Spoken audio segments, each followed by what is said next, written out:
Saitabao ole Kanchory is an advocate and is also a political analyst. But in 2022, he was something big. He was the chief agent for the Azimio presidential candidate, Raila Odinga. And he's here now this morning. Good morning, Wakili. Good morning, Eric. Good morning, guys. Okay. Asante sana for joining us. Asante sana. You're going to tell us, I mean, as we have advertised this and said, who ate? Because the whole issue here is that agents were not paid, but money had actually been allocated for the payment of agents. You were the boss of agents. Now, if you did not pay the agents, but you will tell us. Karibu sana. First, Junet is going to give you the day's quote. Words that were said by somebody.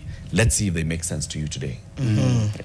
A few years ago, Patrick Gadara, who is a political cartoonist and commentator, said, democracy isn't so much a system for electing rulers, it's a system for people ruling themselves. You agree? Yes, absolutely. Absolutely. And that is why you can never rule or govern people against their will. You know, democracy is about people deciding. You know, a government of the people, for the people, by the people. And the minute you lose any of those, you know, the people aspect of government, you don't have a government. You have a despotism. You have a dictatorship. You have a system that is anti-people. And yeah, absolutely, I agree. Yeah. We'll talk about that at some point, about what kind of leadership we have today. We'll also get into just what Eric had teased about what happened in 2022. But today is the late Raila Odinga's birthday. Oh, yeah. How are you reflecting on his legacy this morning? Yeah, so, I mean, first of all, we really, all of us really miss Raila Odinga. We miss him deeply. Some of us have still not come to terms, to be honest, concerning his death, and we feel that the country, you know, has not really recovered from that shocker. But the worst part of it is how people are behaving, you know, following his exit. I can tell you for free, if Baba was alive today, or if Baba was to wake up today, let me put it differently. If Baba was alive today, Junet would not be talking the way he's talking. Wandai would not be talking the way he's talking. Mbadi would not be talking the way he's talking. If he was to wake up today, Baba would fire these guys right on the spot, because they have really abused the position that Baba left them in to their personal gain and advantage. They have completely departed from what Baba stood for. And so it's a crying shame, really, to, you know, to behold. And, you know, but the good thing is that we are here. We are here, and we will correct course as we go along. Okay. Yeah. All along, you are a member of ODM. Are you still a member of ODM? I'm a life member of ODM. When you're a life member of a party, you know, you don't... Till death do you part. Well, until whoever I dies renounce first. it. Until I renounce it. And you know, I was not just a life member of ODM. I am a high-ranking member of ODM, Eric. You know, before I became the chief agent for Raila Odinga, I was one of very few people who had been appointed to his presidential campaign board. You know, when he announced the first names in 2021, towards the end of 2021, we were only 7 of us in that board. Junet was not there. Joho was not there. None of these people were there. And 7, countrywide. He expanded it later to about 20 people. Then he scaled it down because it became too bloated. He scaled it down to about 12. I was still left amongst the 12. So that is how, you know, and then later, of course, a few months later, Baba, in his wisdom, picked me as his chief agent. A role that, you know, was as you say, a very sensitive role. So, yes, we are in ODM, and we are in ODM to stay. Okay. Until otherwise declared. So by ourselves. Many people don't know, Saitabao, who an agent is and who a chief agent therefore is. Just take us explain to us those two. Yeah, so an agent, generally, agency is a legal creation. An agent is a person who acts in the place of another with the authority of the appointing person called the principal. And so when you are an agent, you're basically, during the tenure of your agency, you are that person. So for as long as I was the national chief agent for Baba, wherever I was, wherever I went, I was Raila Odinga. I am one of the very few people alive today who can say that we have taken that heavy role of acting as Raila Odinga for the few months that 7 months or 8 months that I acted. No, a few months actually, because it was I was appointed in June. 3 months or 2 months as Raila's national chief agent. It's a role that you give someone who you trust without any prevarication, someone you can put your life on and say, this person will act in my best interest. So what's your job then as a chief agent? As a chief agent, my job was to, first of all, liaise with IEBC.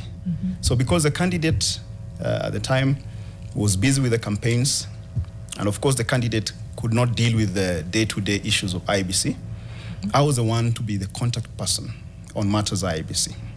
I was also the person who was supposed to be in charge of the agents management system. So there's a national chief agent, then there are other agents under him. So you will find the county chief agents, constituency chief agents, all in every constituency, and then you will find the polling station agents in every polling station.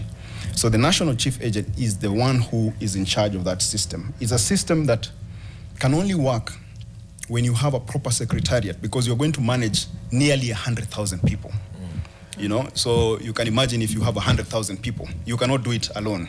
You need a command center, you need a secretariat, you need an efficient system, including a tallying and a tallying system. You need to have a system basically for it to work, and you need a competent secretariat. Okay. Rumors abound, or it is often said that Azimio lost 2022 because of either agents not being present, agents not being paid, or especially the presence part, not being at every station, not being able to essentially do their work. So is that a fact or a fiction? So Azimio lost the 2022 presidential race primarily because IEBC bungled the election. Okay? So if we had an IEBC that was credible, you will never need agents, because IEBC is supposed to be impartial. Okay? IEBC is supposed to be competent. It's supposed to have, IEBC is a constitutional body, and the manner in which IEBC is supposed to conduct itself is governed by the law. It's supposed to be impartial. It's supposed to have results that are credible, that are verifiable, that are all those things above board. So IEBC in the last election under the late Chebukati had put a system, and I raise these things. The good thing is that we're in a media house, and if you go to your archives, you'll find, before the elections, 2 months or a month and a half before the elections, I wrote a protest letter to IEBC, because rigging is also a process. You need an infrastructure. And so before the election, IEBC had put in place an infrastructure to rig the election in favor of our opponents. And I raised that in I think a 5 or 7 page letter. And I detailed all the issues that I had, including names, including counties and constituencies where IEBC was planning to tinker the election, in favor of our opponents. But having said that, IEBC, yes, was supposed to run a fair and credible election, which it did not. And that is why, as candidates and as political parties, then you need agents. In a system where, in the US system, for example, you don't need agents. You have delegates and these other people, but the system itself is allowed to work. In many other countries, I'm sure in Singapore, we don't have agents. Because agents are for thieves. It's a watchman to watch the other people from stealing. So having agents almost says we expect that there's going to be, first of all, explain what infrastructure for rigging looks like. Yeah. I wanted to go back to that. And that's something you can prove, because again, to absolutely, say that... absolutely. Okay. Yeah, and I'll come back to where we went wrong, because I will not run away from that. Because we did fail as Azimio. But before the election, IEBC appoints the electoral officials, the county returning officers for purposes of gubernatorial and senatorial elections and women rep. And then you have the constituency returning officers, who are the returning officers for the presidential election. And then you have presiding officers and deputy presiding officers and clerks. So when I did my investigations, I found that IEBC had selected returning officers for counties and constituencies who were clearly partisan. Some of them declared UDA campaigners, were returning officers. Some of them, of course, because of the tribal aspect of our politics, there was strategic placement of persons from certain communities in areas where the election could be tinkered or tilted. And so that is the infrastructure. And when I wrote my complaint letter, and you will find it, the good thing is that I always put my things out in the public. If you go to my X account, my X post of that time, you will find it there. You'll find that letter. I highlighted those grievances, including some of them in, I showed these are the people who you have selected who are partisan and who are also tribally inclined one way. And these are the votes that these people are going to be in charge of. Close to 4 million votes countrywide were up for grabs and were deliberately going to be tampered with, on which they were. If you look at today's one of your sister publications, you will see, this year, there's something amazing about this year. They say a lie would run, I don't know how many laps before the truth can even put on its shoes. But the truth has been watching the lie running around. And the truth has gotten impatient with this lie running around, butt naked and telling people a lot of nonsense. And the truth is out now. The truth is out now on what some of these people did, who have been claiming to be holier than thou. The truth is also out on what Smartmatics, which is a system we used for the election, the headlines for one of your sister publications, there is a clear, unequivocal confession in one of the US courts by Venezuelans who made that system, that system was meant to alter elections in favor of whoever. Before we move to what you're saying, just a quick one. Legally, was there anything you could have done then? Was a protest letter enough? Should it have been sufficient? Or could you perhaps in hindsight have done more to make sure? Yeah. We could have done much more. We could have protested to the point where those officials were either removed or moved. Because the thing is this, we're talking about the infrastructure. It's a complex thing. You see, once you're posted as a returning officer, then you appoint presiding officers. You cannot rig an election as a returning officer without appointing presiding officers who will do your bidding. And so, by the time I was complaining, these presiding officers had not yet been appointed by these people. But when I complained, I've shared some of these things publicly. I went to Baba. There was a meeting at KICC, which I was supposed to attend and present these things before going to IBC. When I went for that meeting, Junet had given instructions because he knew, Baba used to share everything with him. I didn't tell Junet, but I told Baba, I have this dossier that I've prepared against IEBC. I want to present before the Azimio committee because we need to take action as a team. And Baba told me, please come and make sure you present it. When I went, I found Junet had given instructions, tell Kanchory to wait outside. So the meeting was going on and I'm outside and I don't want to cause a scene, because you don't want to cause a scene. So I said, okay, maybe they want me to wait and then they will call me. At that time you really don't know what's going on. So I waited, only to wait until the meeting is over and they come out. And then I went and took hold of Baba, and I didn't even see him. I followed them And then they went to the press conference. Immediately they started addressing. So I decided to just wait for the press conference to be over. And you'll see a clip I shared publicly online. After the press conference, which was actually addressed by Junet, I allowed it to finish, and then I took hold of Baba. And Baba was a bit almost annoyed with me. He was like, Saitabao, where were you? I told him, Your Excellency, I was told to wait outside. And he said, no. And then I told him, but I have the document. I just need 5 minutes of your time. And we can go back into a room. I explained to you. You can ask whoever you want to come. Then Baba, and then Junet came back. He had actually started walking away, and he started telling, no. Baba is very busy. We have another engagement. And then Baba started looking at it. All those things, you can see them. Mm-hmm. Baba started looking at his time. He said, let's have breakfast tomorrow. Let's have breakfast. He pushed it. Mm. Then I told him, okay, it's fine. So I went and had breakfast with him. I explained everything to him. When I explained it to him, Baba was livid. Baba was so angry that this information had not come out before. And he asked me, but we are supposed to be, all these things, I have people who are supposed to be telling me these things. Why are they not telling me? I told him, it's okay, it's not yet too late. So that morning, we were having a meeting with IEBC at Safari Park.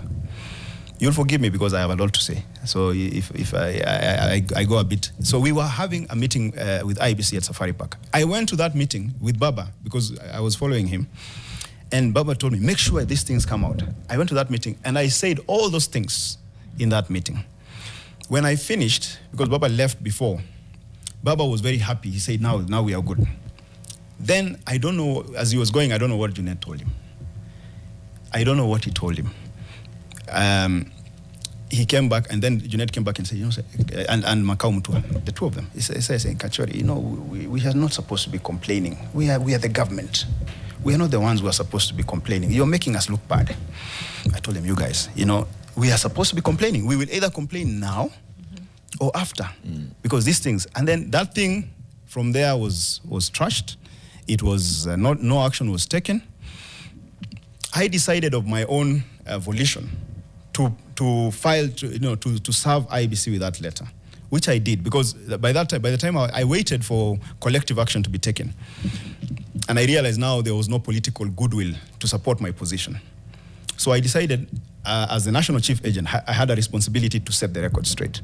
So I presented that letter, and it was stamped by IEBC. But there was no other action that was taken. Yeah. So back to Janek's question, is there anything more that he could have done? So here you are, you've presented your objections to the IEBC, you formally handed them the letter, you've presented these to your candidate, and the candidate says, yes, I'm aware of it. Some of your leaders in the Azimio coalition tell you, but it's okay, but you don't have to use this approach. Is there anything else that you could have done? At that point, there's nothing else you can do. At the point of, before the elections, you can only protest. You cannot do anything else. You cannot, and although we went, and there was no time even to go to court at that time. And also, before an election, things are a bit delicate. You also don't want to give your people, the public, the wrong signals. Yep. Like you're anxious about the election. So some of those things needed to have been done quietly, which is why we didn't make a lot of noise before the election. But if I got the support of my team on all the things, if you go to your archives, you will see every time I had a very bad relationship with IEBC. Because I was always complaining. Wherever we went, it was a confrontation between me and Chebukati, me and Gulie, and these other fellows. We were always, because I had grounds to complain, and I knew, because by the time I did the expose that I did, the dossier, I had insider information from IEBC. You cannot get some of this information, the names of these people, who they support, where they're from, their position in the past. I had insider information from IEBC, from people who knew these people personally. And some of them, they were telling me, this one, first of all. So did your sources tell you about people who are on your side in IEBC? No. They did so your not. sources only told you people who are not on your side. First of all, they were not. Your sources did not tell you that so and so is a Baba diehard and is in IEBC as a returning officer. Also, or so and so is an Uhuru diehard and is a returning officer. They only told you about the others. Yes. Who were not. Yes, because I also, told you the person, your source is essentially on your side. It's that's a diehard. Exactly. So, starting from the source. but my sources were not going to run the election. Can we pause there? Yes. Viewers and listeners, don't come for me. We have to go for a break. But it's an important question to answer. I will answer. I think what Mariam and Eric are asking, Yeah, which is... yeah. But we are still in studio with Saitabao ole Kanchory, Raila's 2022 chief agent.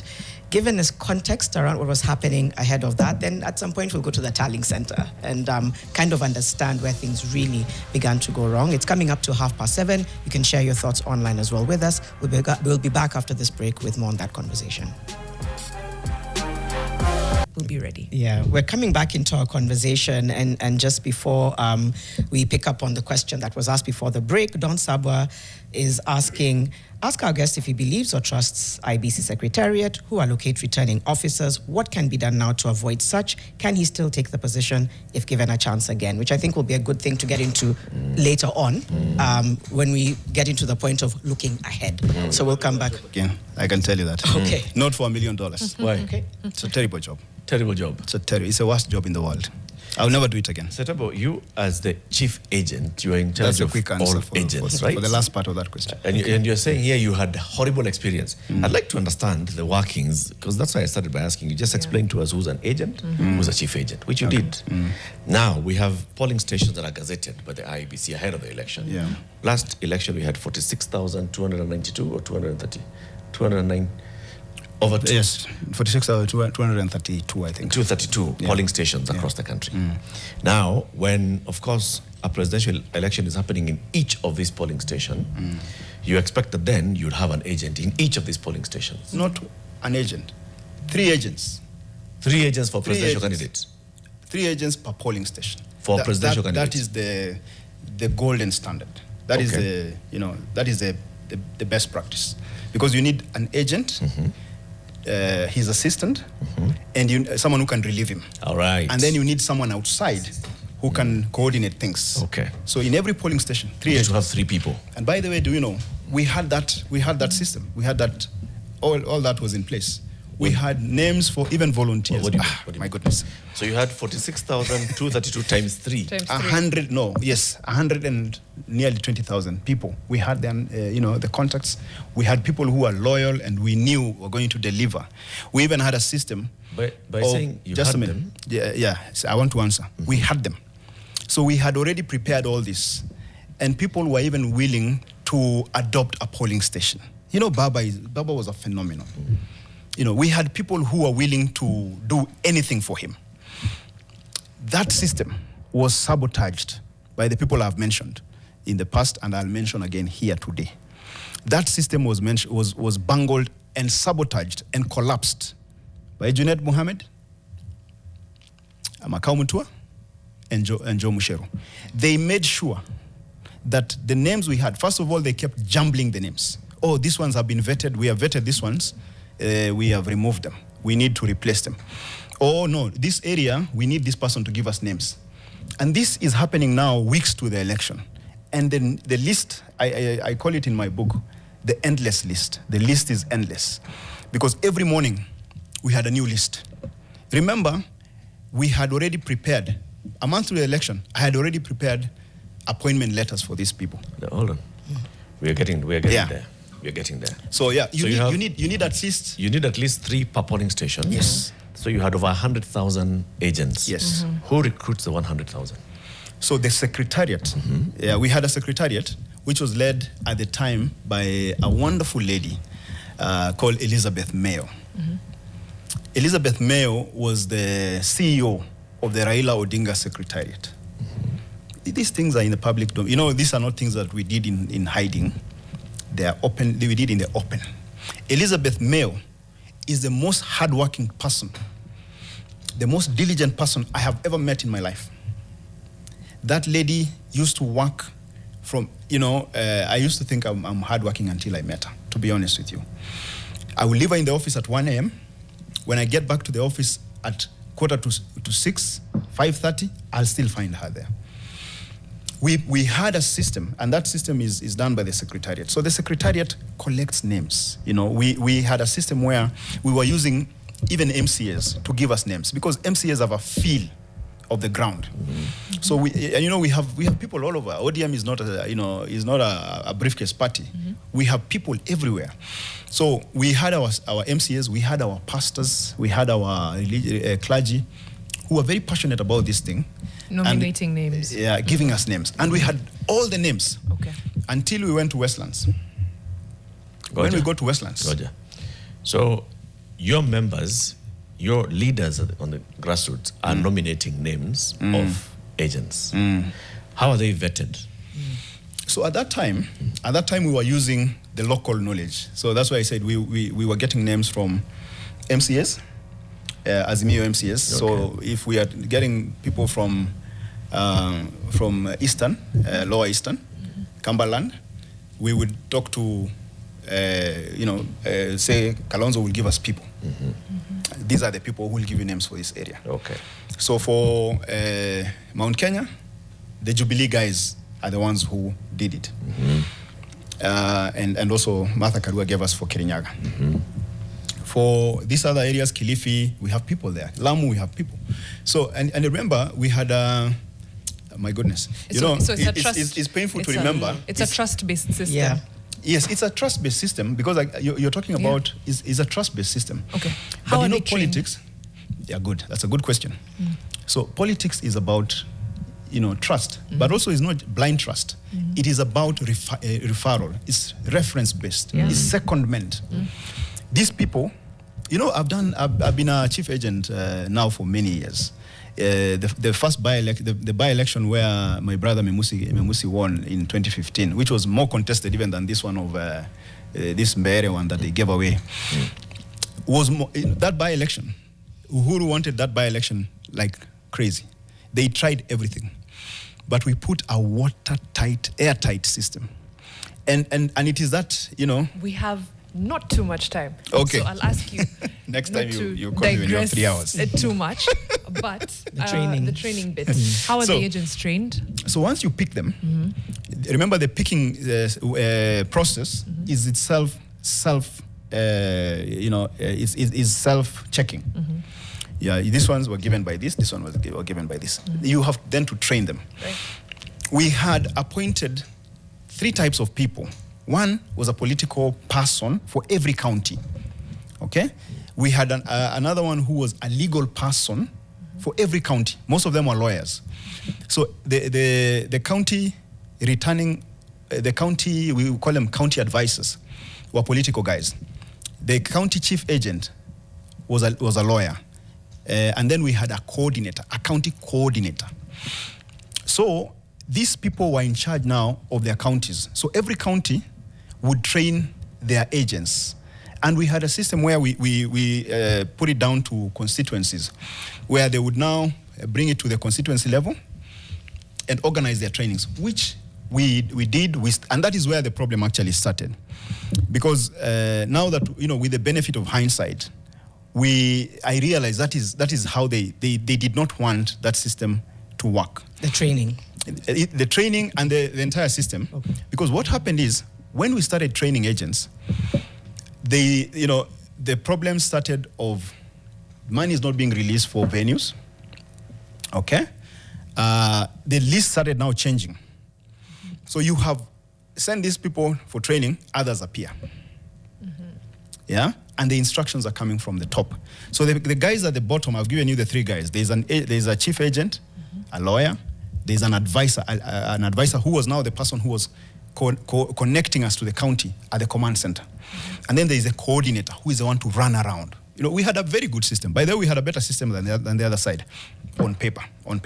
But there's no system that can withstand sabotage. Sabotage can destroy anything. From within. From within. That's fair. Yeah. Before we get into... So, and then, finally, on the issue of training. Okay. On the issue of training, and I'll say this quickly. We trained some of the agents, but then, because of the confusion, we did not train all of them. But now, the worst part is, once we have trained them, A lot of the agents we trained, now remember the list is the list is changing. A lot of the agents we trained are not the agents eventually we had in the end. On the final day. On the final day. I want to understand because that this list changing. kept, yes. This changing. So your leaders on the ground send names to the secretariat. Yes. That these are the agents. A list is prepared. These are the names of the agents that we've received from across the country.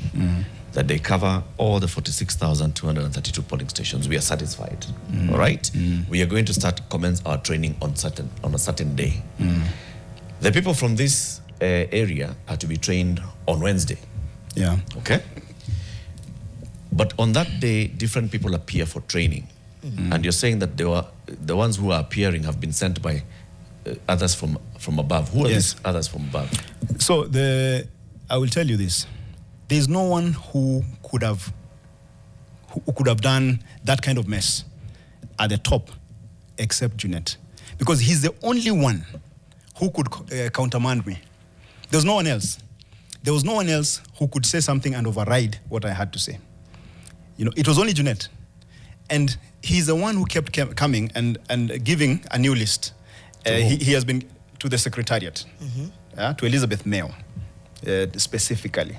So Elizabeth Mayo today will be given this list, tomorrow another list, another list, another list. And then ultimately, there's this guy called Joe Mucheru.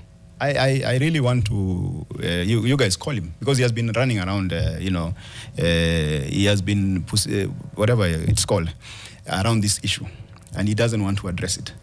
You see, at the command center, we needed a logistician, someone to handle logistics. I told them, Elizabeth is doing too much.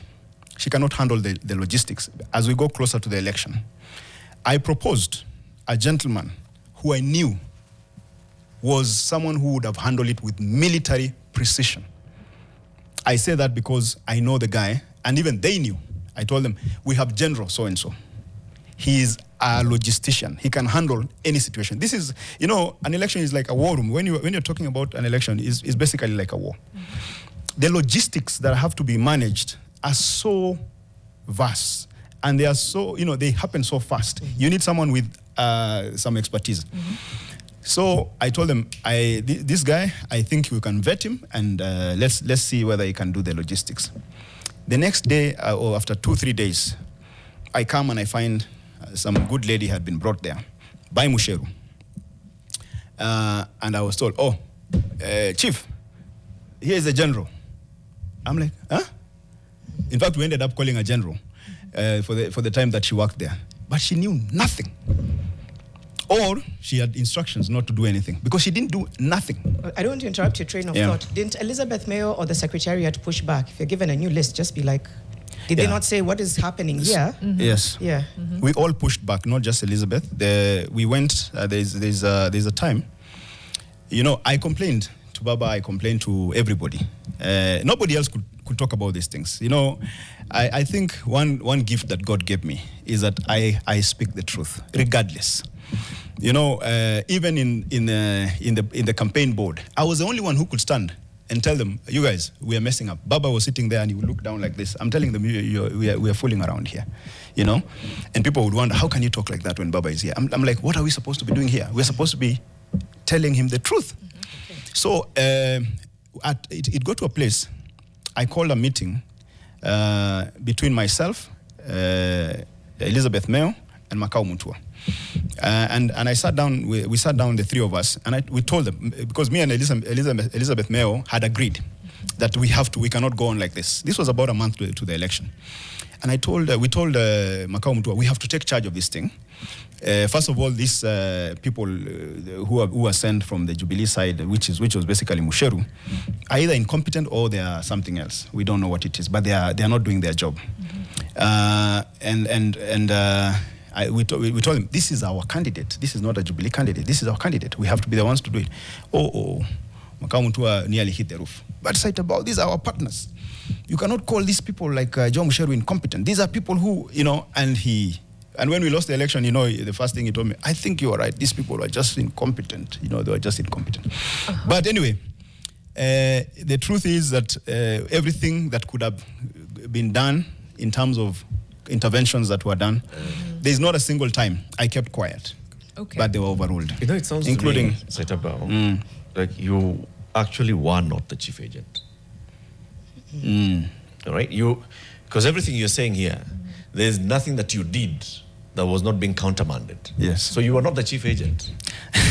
In my You were book, just a chief agent by in name. my If you book, claim here that Yes. you are not in charge of recruitment of agents, you are not in charge of training of agents, you're not in charge of even compensating the agents, which we shall come to later. You're not in charge of dealing with the IEBC. You're also being overruled in how dealing with the IEBC. What were you? You were not the chief agent, Saitabao. no, listen, I said an agent represents someone. So as an agent, you don't have your own power. If today I tell you, Eric, go and do this or sell that land for me as an agent, you go and get a very good buyer. And the buyer is willing to pay twice the amount in cash or whatever, 1 million. And you tell me, here is the buyer. And I tell you, forget it. Are you going to force the sale?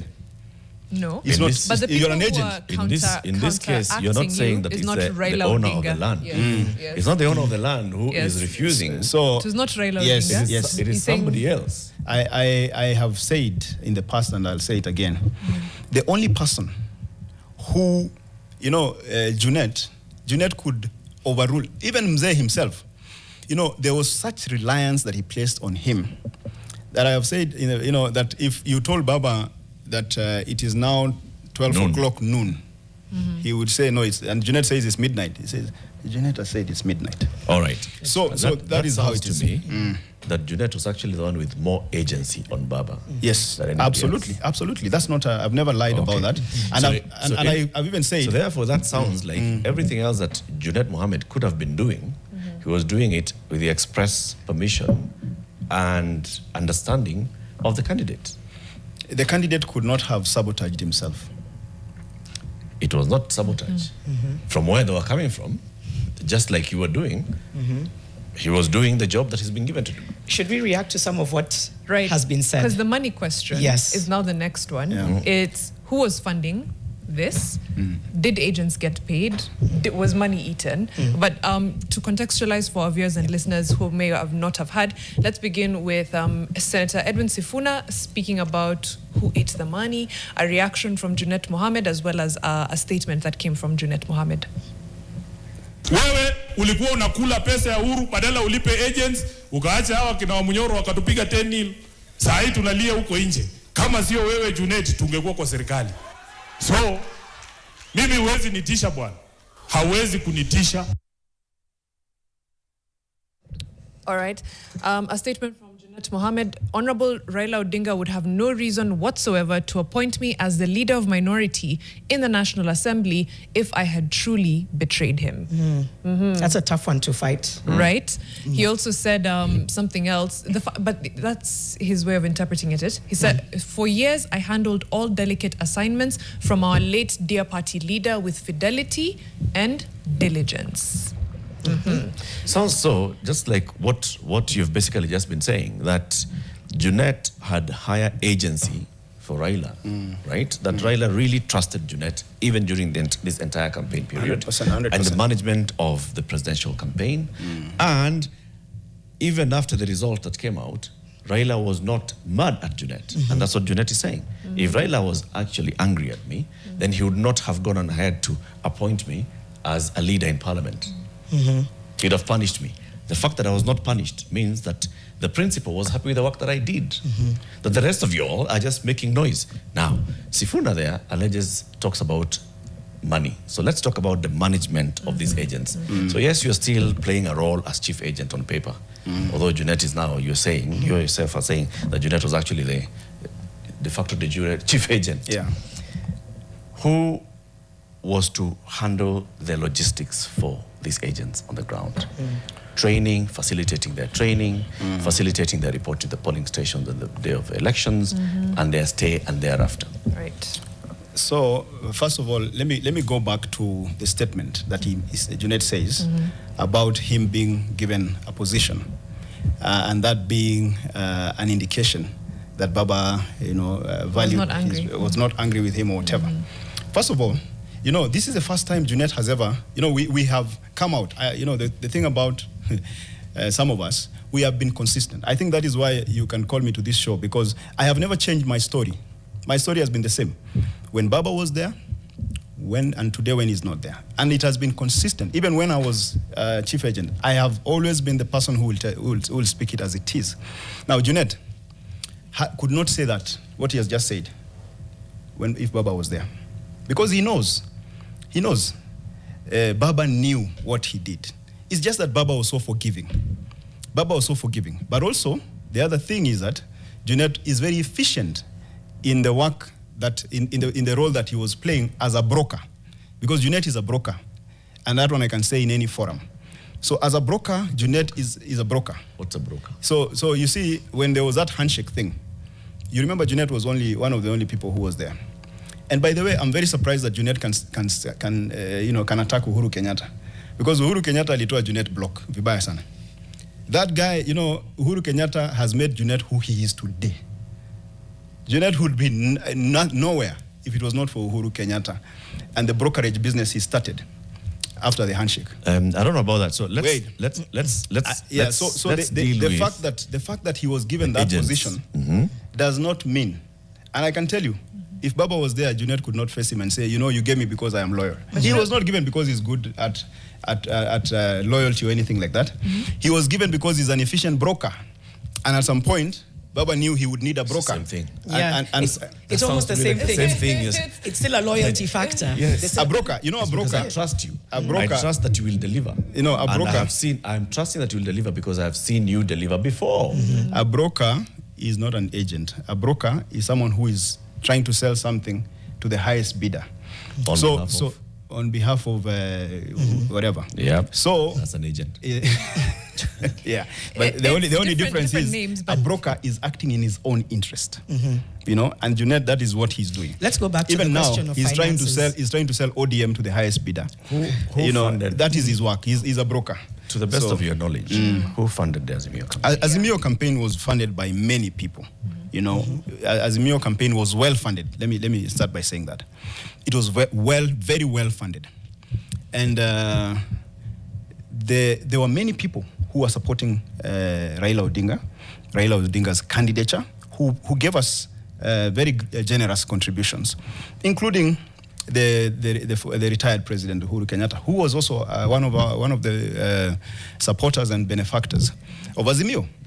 So there was you know, money from many quarters. We even did a fundraiser. A lot of money was raised, and that money, in terms of handling, was never handled by the secretariat led by Elizabeth Mayo. Okay? It was never handled, because that is the secretariat that should have handled that money. But that money was never handled by that secretariat. So on the particular one about agents, because I don't want to talk about the others, it came out later that Uhuru Kenyatta gave out 500 million or thereabout to support, I think also, you know, to support the issue of agents. And anyone who says that, you know, Uhuru failed Baba, I think, honestly, let's just be honest. We failed ourselves. We failed ourselves as ODM.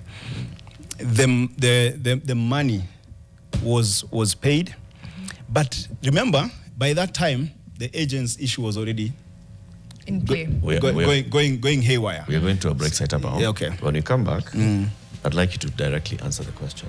I will answer it. Handled the agent's money? Yeah. Because our question today is then, where did the agent's money go, and why were agents not in some polling stations? Okay. We are having a conversation with Saitabao ole Kanchory. He was the chief agent for the Raila Odinga presidential campaign in 2022.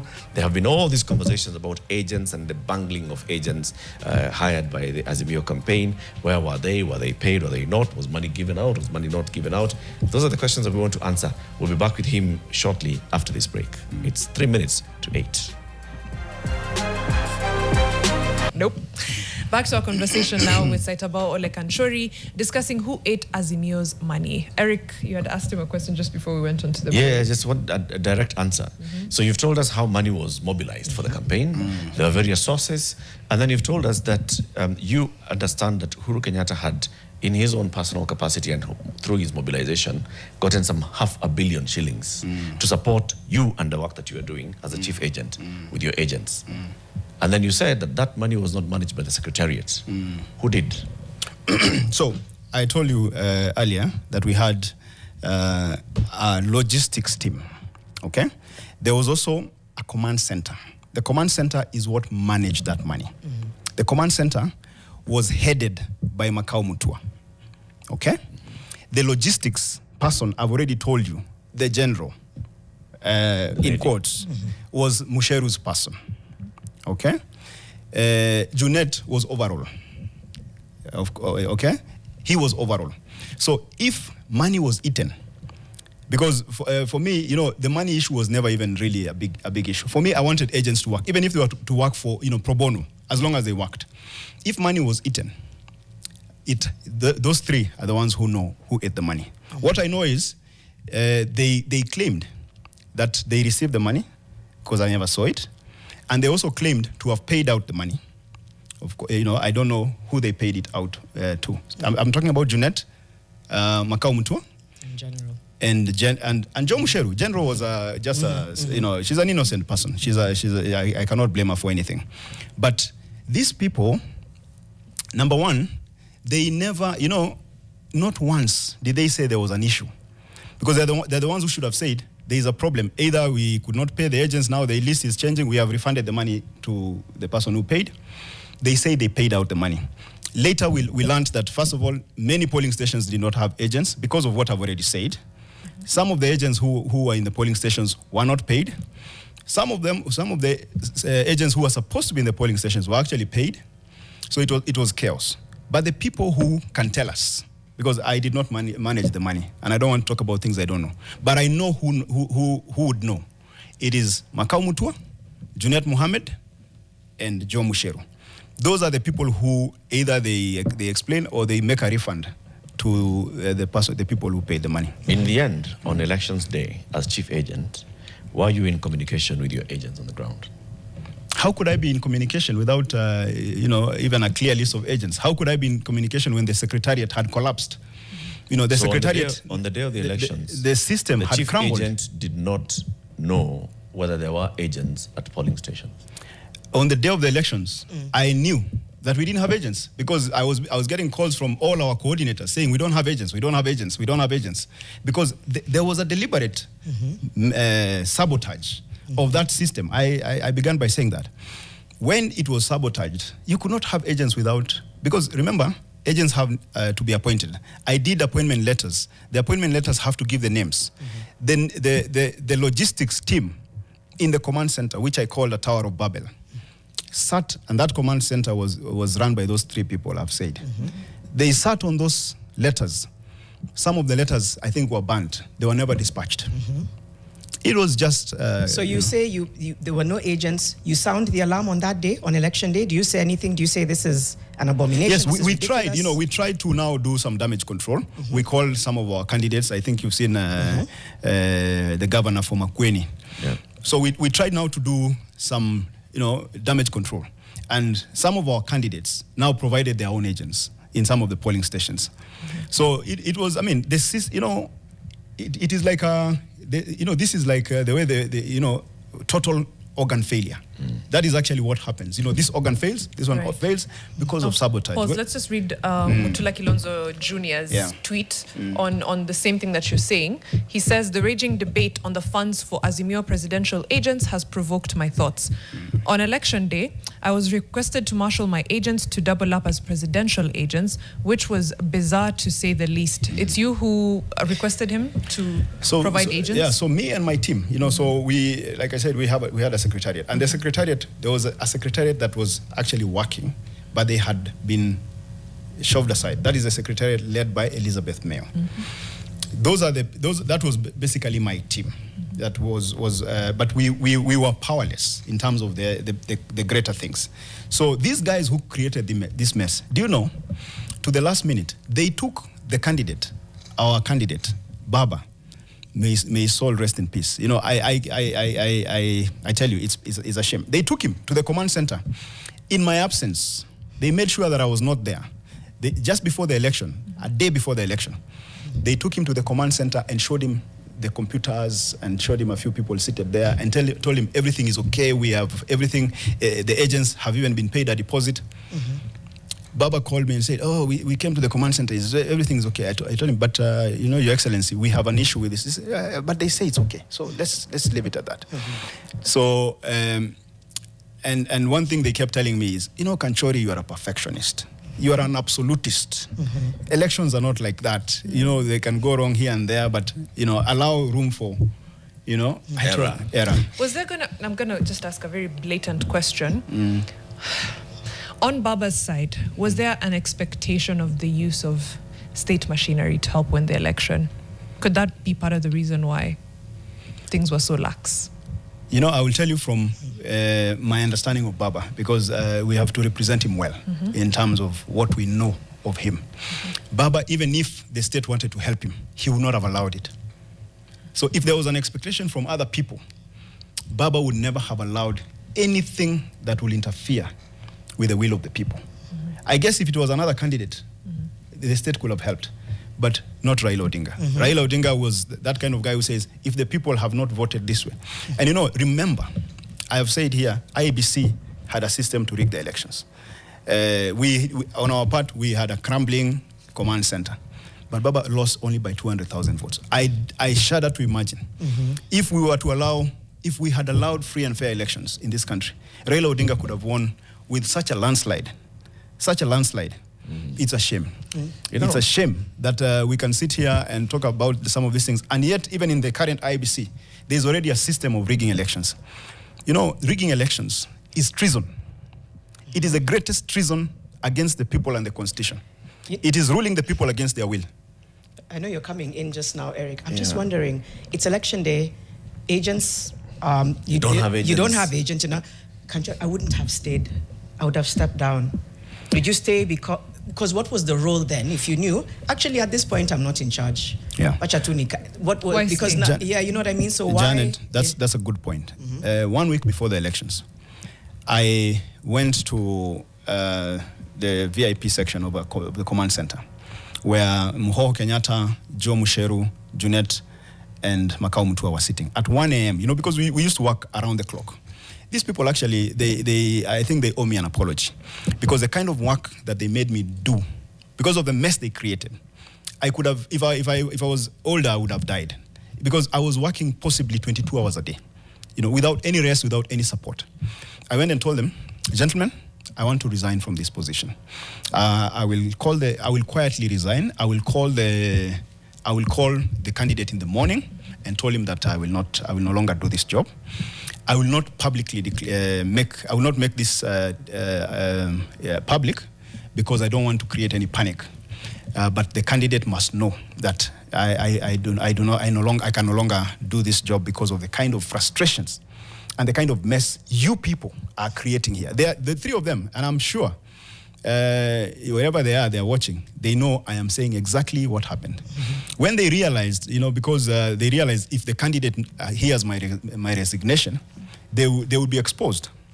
So they pleaded with me, "Oh, Kanchory, no, Kanchory, please, you know, it is just that these things usually happen like this. You know, everything is going to be okay." Mm-hmm. And we will also make sure that this was 1 week before the election.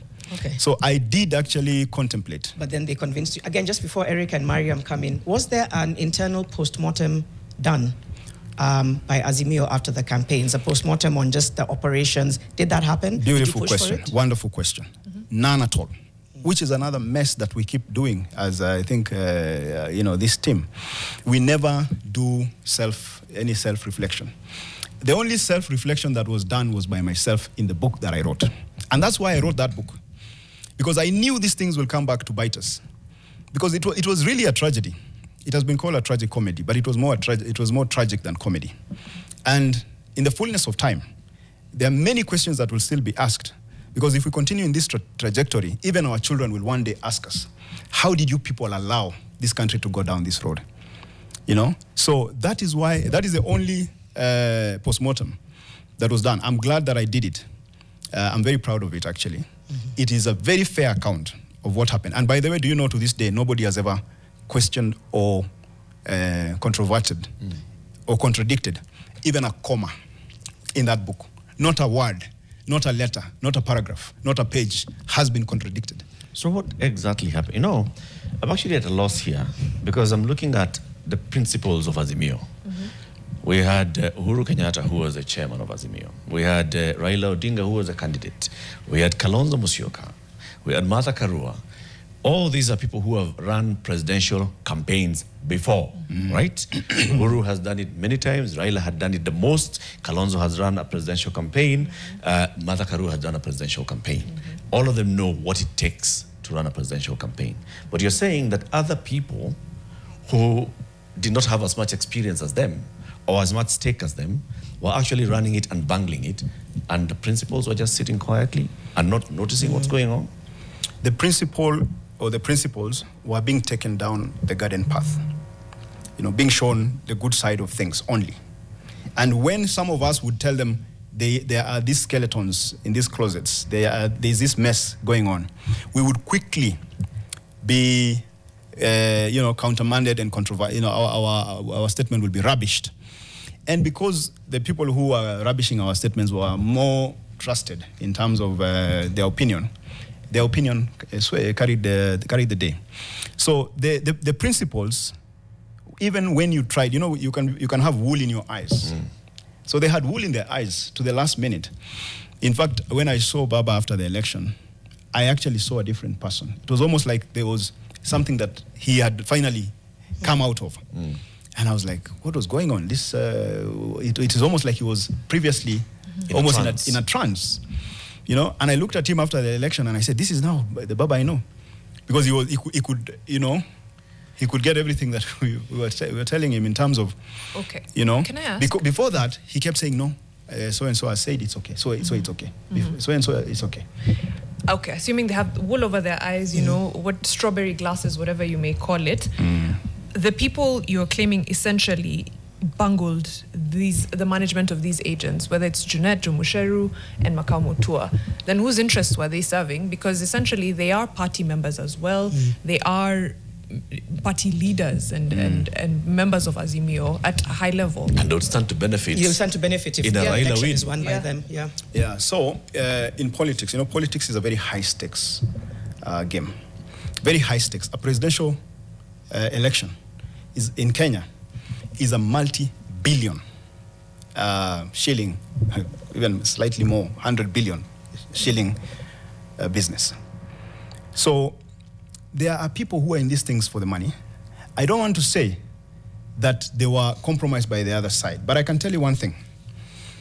They sabotage. That one I can tell you. They sabotage. Whatever their motivational reason for doing that, they know. What will now, with the benefit of hindsight, I can see, the people we are talking about have now gone to who appears now to be their real master. They are here telling us that Ruto is an angel. These are the same people who are telling us, that Ruto is a devil reincarnate. And now they're telling us that he's an angel. So did they knowingly or unknowingly sabotage that election? That I cannot answer, because that is an issue of intent, and I cannot get into their minds. But all the facts suggest that they had a motive other than to ensure that the election was a success.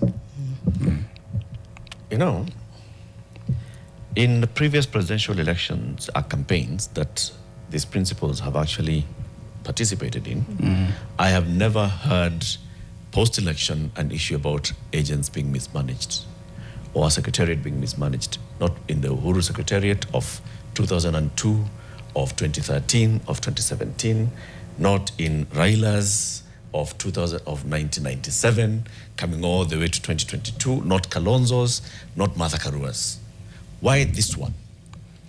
Okay, first of all, Raila's agents have always been mismanaged. I will tell you that. That is on record. 2017 was a worst disaster, actually.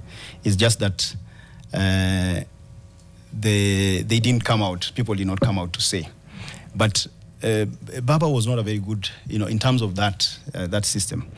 2007, it was ridiculous. There's always been an issue of agents.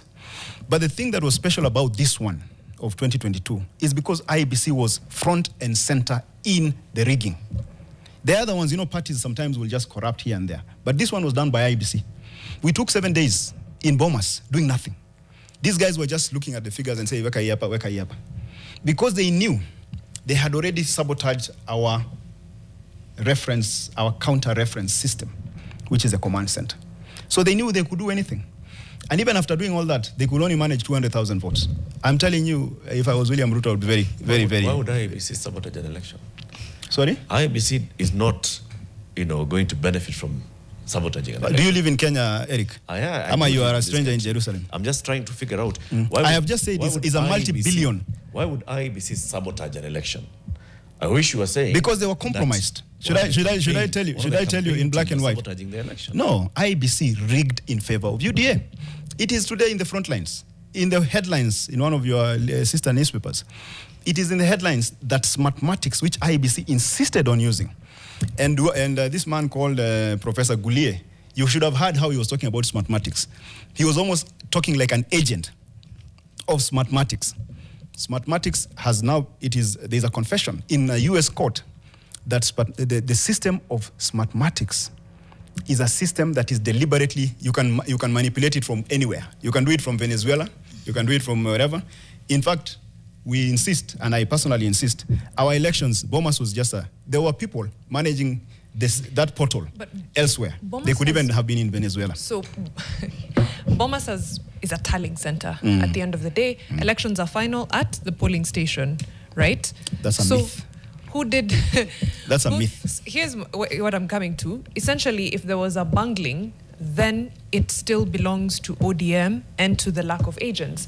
Because those numbers that are coming from the polling station should be what is tallied at Bomas to give us a presidential election result. Yes. So essentially, if there was anything happening, any funny business as you allege happening in between, we refer back to what was at polling stations, where there were no agents, or agents hadn't been paid, or agents hadn't been compromised, which is again an ODM problem. That's and not the agents were not denied entry by IEBC as you allege and all. It is basically the Azimio campaign did not send agents to the polling and stations. therefore bungled their own elections. Now let me correct something that Mariam has said, and people tend to sometimes run with certain things. Mariam, I don't blame you, because everybody says elections end at the polling station. It's the court that said, not case. Oh, flowery language. A presidential election is final at Bomas. Whatever the returning officer will declare is the result. You have to go to the Supreme Court. If you get 10 million, Mariam, and I get 1 vote, and the returning officer, this man now is Ethicon, says you get 10 million, I get 1, and the returning officer says Saitabao ole Kanchory has duly been elected president of Kenya. I have to go to the Supreme Court.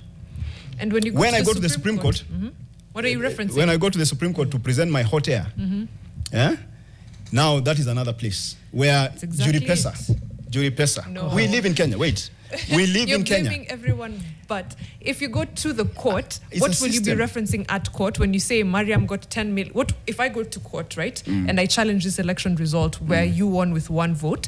What will I be using? I will be using election results from the polling stations. But that is why, Mariam, you made sure. I would make sure that those 10 million votes, you cannot prove them. I will make sure that your system, because remember, this is a complex system. So it's vague on purpose. Yes. Whatever IEBC says is final. Fine. We have about 3 minutes it's a declaration. or so. Some critics argue that your public disclosures have weakened opposition rather than strengthened accountability. The truth can never weaken anything. The truth is just, you need to face it. If people have a problem with the truth, then they are the problem. Anyone who has a problem with the truth is the problem. Okay. Yeah. Another one is what needs to happen based on the truth, your truth that you've come with today. It's also signaling something ahead of 2027, ahead of how the elections need to be managed. So what's the one thing you're saying if you're going to talk about 2027 based on what happened in 2022? So first I will say this, and I want the people calling themselves United Opposition, and they need to change that name. We as people who do not want William Ruto to be re-elected, because he's a disaster for this country, we must not make the mistakes that Azimio made in 2022. Already there is an infrastructure that has been put in place to rig these elections of 2027. I can tell you, if people can listen to me, they will have very little crying to do after. So that is number one. Number two, for ODM, which I said I'm a life member and a high-ranking member at that, ODM stands for something. And what we stand for is everything that William Ruto is not. Okay? Raila Odinga would never have supported William Ruto in 2027. I challenge you, Junet. You guys run a media house. Find me one place where Raila Odinga, one, not two, one, where Raila Odinga says William Ruto is a good man.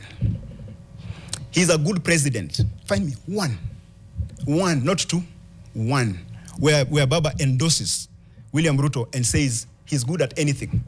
He came and said, these people messed, we came to help them. These people cried to us, we came to help. We are going to help them up to 2027. There is no way, I can tell you, and I knew Baba like you would know anyone, in terms of, because I was a student and I was an understudy of Baba. I knew his mind. Even before he would make certain things, even before he went for this broad-based thing, I told people, publicly by the way, if you look at my X account, I think 3 weeks before Baba went for this thing, I told them, you guys, it's done. Mzee is crossing over. Because I knew him, but I also knew he would not have supported William Ruto in 2027. Because again, of what he stood for. What Baba stood for was a country, because Baba loved this country. And he did not, he was a pro-people person. ODM is Orange Democratic Movement. It's not about the color, and it's not about the fruit. It's about the democratic part and the movement part. Democracy is about the people, movement is about the people. Let's end it People, there. pure people. Let's end it there because... you have One just closing question. Okay. Janet had asked you earlier whether you take up this job again. And you said never again. Never again. Looking back, should you have quit earlier? I don't think quitting would have been a good thing, because if I quit, I would have been blamed. They would have said, the chief agent is the one who created the mess, then left. Yeah? If I quit, I would be in a lot of mess today. I am glad I stayed, because I also stayed trying. By the way, some of the things, if I quit, possibly Baba will have been beaten by 1 million votes. Because some of the things we put in place last minute is what saved even that thin margin, including at Bomas, putting IEBC under a lot of pressure. I did not allow Chebukati to work the way he would have wanted. 30 seconds, I was breathing down his neck. 30 seconds before I release you, yesterday Eric made a statement that people are deliberating, which is ODM died the day Baba died and was buried. Will ODM survive? ODM will survive as long as it doesn't support William Ruto in 2027. If it supports William Ruto, it's dead in the water. Fair.